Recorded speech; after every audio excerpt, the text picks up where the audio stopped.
Hello, my darlings.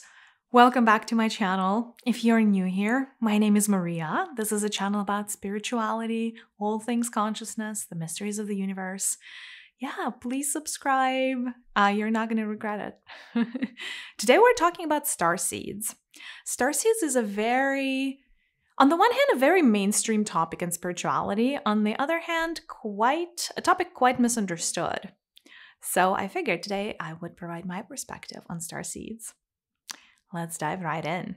I find that in the collective consciousness of humanity, most people think of starseeds as simply beings that are alien to planet Earth, or aliens, if you will. And while this is not strictly incorrect, a definition of a starseed, a true definition of a starseed, is much broader than that. When we start incarnating at soul level, we usually tend to project ourselves into multiple bodies across multiple galaxies, even across multiple universes. We are not usually constrained by one cluster, unless we choose to be constrained by one cluster of energies, galaxies, even universes. So our soul path is quite a diverse path. It is a path that takes us to multiple star systems. It is a path that takes us to multiple planets.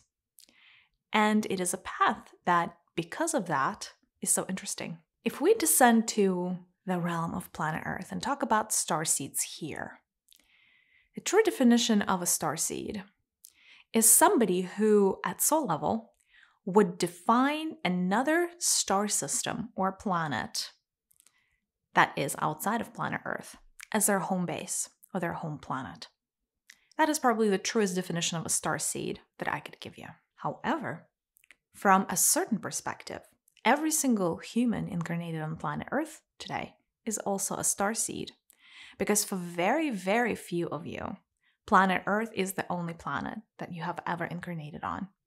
I would go as far as saying only 2 to 3% of you have only incarnated on planet Earth. It is possible, just not very likely. So when souls go through experiences, when souls just start incarnating, by the way, there's a whole life outside of incarnating at soul level. You don't have to incarnate. This is not something that is a must. It is something that most souls choose to do because it speeds up their personal evolutionary path. That being said, when souls just start incarnating, very often they would try different patches of land, so to say. So they would try different parts of the map of the universe to get a feel for the different worlds, the different types of worlds, different types of experiences, cultures, if you will, and vibrations that exist within these worlds.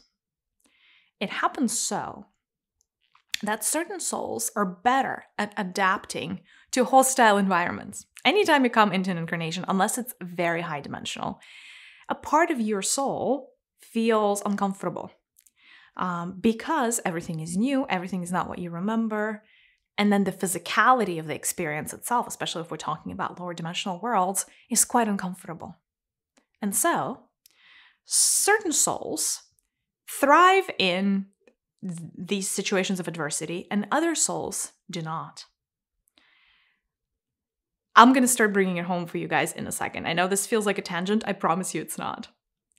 So for souls that end up being challenged to adapt to certain macrocosmic as well as microcosmic phenomena as they incarnate, there tend to be incubator planets. And planet Earth is one such planet. So for souls that find it hard to adapt or hard to evolve when they're jumping from different parts of the map, or from one part of the map to another part of the map, eventually they get assigned to an incubator planet. And that is where the definition of starseeds becomes really, really interesting. Because a lot of souls that are currently incarnated on planet Earth are souls that are going through their incubation period. An incubation is a period that lasts lifetimes. And it is meant to help souls get used to one particular environment and adapt to that one particular environment before allowing the soul to go elsewhere. Because it is considered that that would lead to that soul's faster evolution. It is in that soul's best interest, as well as the best interest of others, because we all impact one another. And if any soul going through an incarnation is having such a hard time adapting, it will create a ripple effect, right? And so a lot of these ripple effects are now being contained within Earth as an incubator planet. Now, Earth has not always been an incubator planet. It kind of comes and goes. For certain periods of time, it would take on the role of an incubator planet, and then it is up to Earth to change its mind, or her mind rather. And right now we are still in the incubator stages. So here's where we bring this full circle to the starseed definition. So not only starseeds are souls that don't identify Earth as their home planet, unlike the souls that are going through an incubation period here, those souls are going to think of Earth as their home planet, as their home base, just because they have come here so many times over and over and over again, back to back to back to back. So if you're being incubated here, you don't just accidentally incarnate on Venus, let's say, or in another galaxy. You would consistently come to Earth, taking on slightly harder challenges as time goes by, evolving with the planet as the planet evolves. Moving with the times, so to say. Now, starseeds are beings that come to planet Earth as a means of helping others, as well as fostering their personal evolution. But A, they identify some other star or planet as their home base. B, they're not constrained to this planet alone. So they tend to be jumpers. They may come to Earth, one life, then they may go to another star system like the Belt of Orion or the Pleiades, and then they may come back to Earth. And so it's a little bit of a sporadic movement like that. And it actually resembles the more natural progression of how souls tend to incarnate. Very often, starseeds are going to come here with a mission. Because incubator planets are always considered planets that could benefit from outside influence. So if the souls that are being incubated on planet Earth cannot go out, so for new energies to enter the system, somebody else has to come in. Wouldn't you agree? And that is the job of starseeds. So starseeds come here bringing the natural vibration of their home planets so that they could drop that vibration into the rest of the collective consciousness, into the collective soup of consciousness of humanity, so as to slightly shift that vibration, or provide a lesson, or to start shifting paradigms, or to birth a new blueprint or archetype, which is really, really needed so that humanity could develop and evolve. Now, very often, maybe let's dive a little bit deeper into the starseeds, because at first we really spoke about like what's the difference between people who are starseeds and then people, beings, who would call the Earth home. Very often starseeds, despite the fact that they would identify with one planetary system or one planet or one star system more than others, they are a lot more complex than that. So they would very often, if you went up to the monad level, up to the level of their soul, you would see that they have traveled around, they've been around. And, in earthly terms, they may be French or Parisian, but they've also been to Germany, and they've also been to Sweden, and they've also been to South Africa, if that makes sense. So how is it determined what kind of blueprint or soul imprint the starseed carries? And how do home planets even get established for starseeds? Glad you asked. You guys, if you find my quirks weird, this is what this was. I am, at any point in time as I'm talking to you, I'm also connecting to the great consciousness of humanity on planet Earth. And sometimes the consciousness of humanity, the collective consciousness, asks me questions. And so I have to respond. And so sometimes it feels like this strange/weird dialogue. I promise you it's anything but. You just have to open your mind to it. So if you're if you're a soul that's jumping from planet to planet to planet, very naturally, you would notice that over time you start developing affinities for places. In the same way that on planet Earth, you have your favorite places to travel to, and then you have places that, you've been to once and you were like, you're going to have to get paid to go there again. So the concept of within the Starseed community, let's say, it's not that different. So certain vibrations, certain planets really attract your soul, and other vibrations, energies really repel your soul, or your soul doesn't really feel comfortable.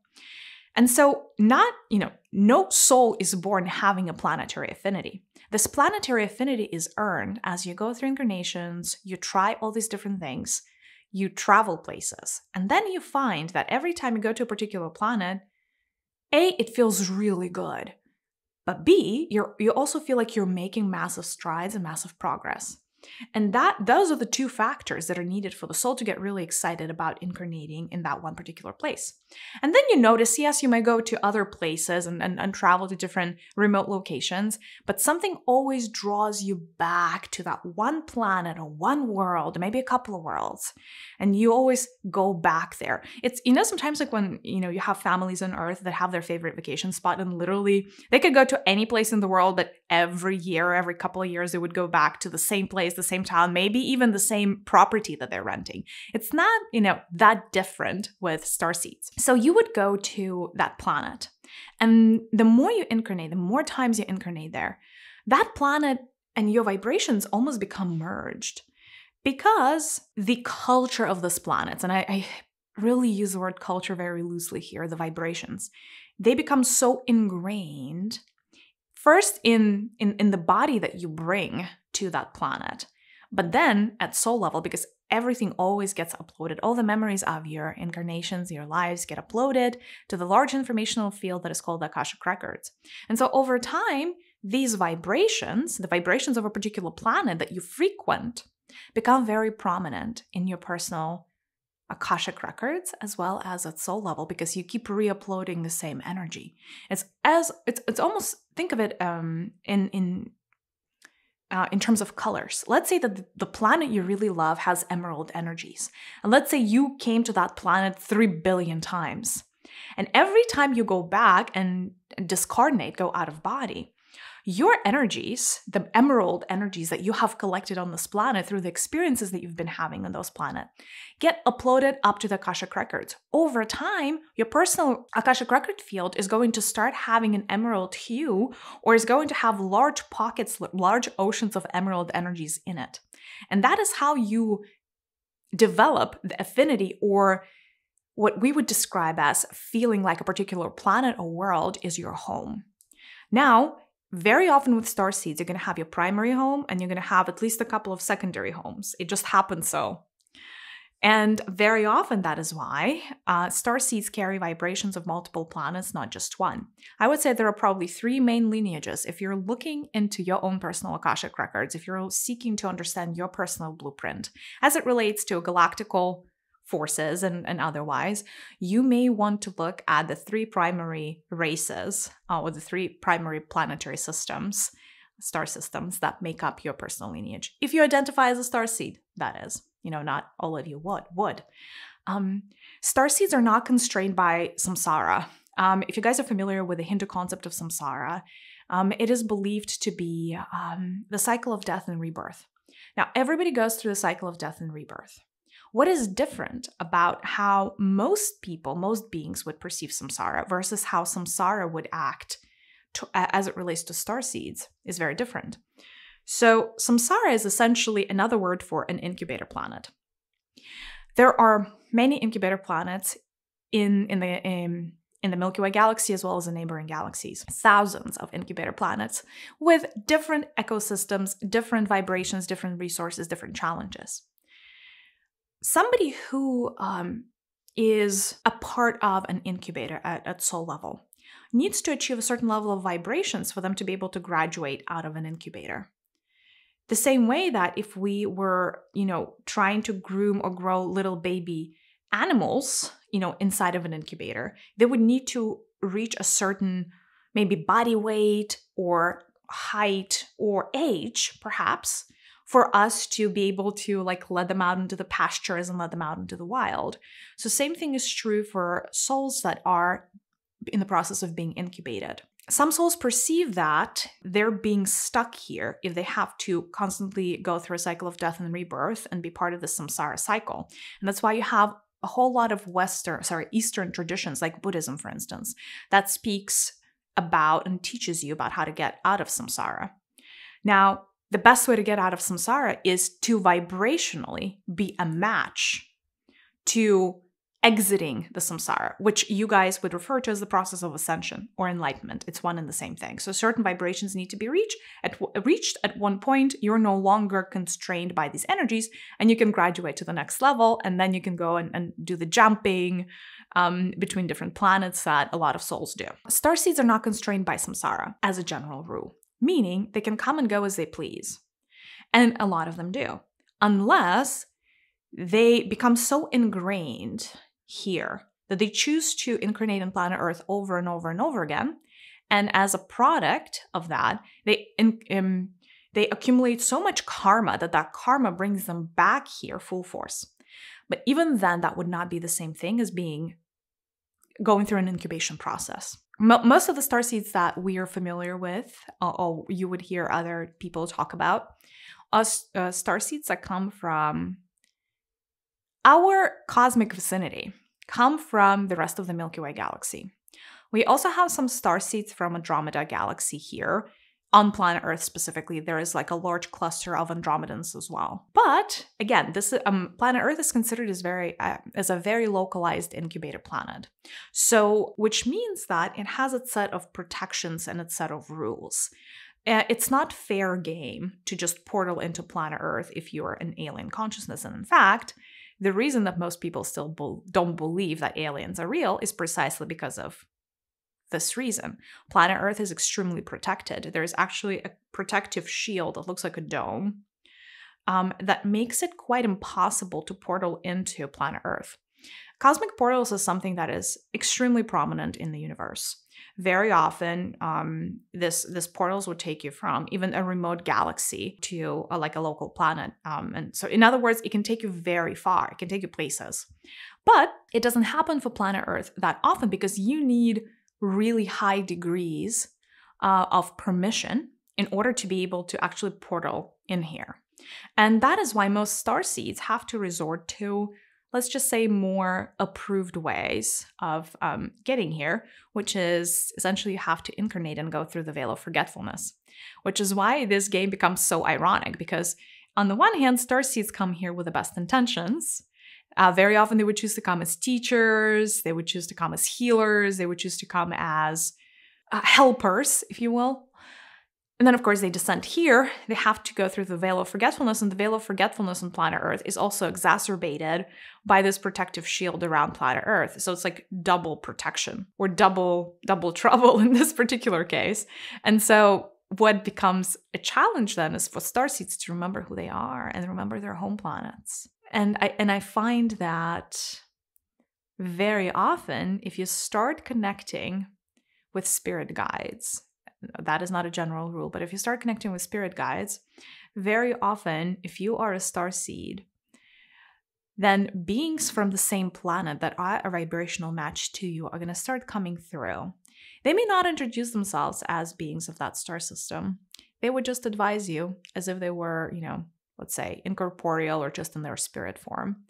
But because your inherent energy as a starseed is already a match to their planetary system, that makes you, according to the clusterization principle, the law of attraction, you are going to be attracted, or they're going to be attracted to you, and you're going to be attracted to them. Yeah, so a lot of your spirit guides, if you do have spirit guides, may be from your not your neighboring, but your home planet if you identify as a starseed. Now, this topic is very rich. I don't know if this was too complicated. I tried to simplify this for you guys as much as possible.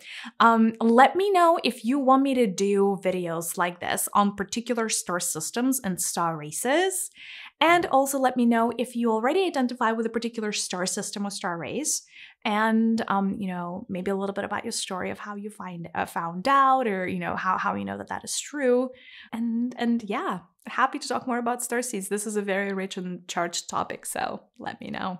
Sending you a big virtual hug. Subscribe to my channel if you haven't. And yeah, I'll see you in the next one. Bye, loves.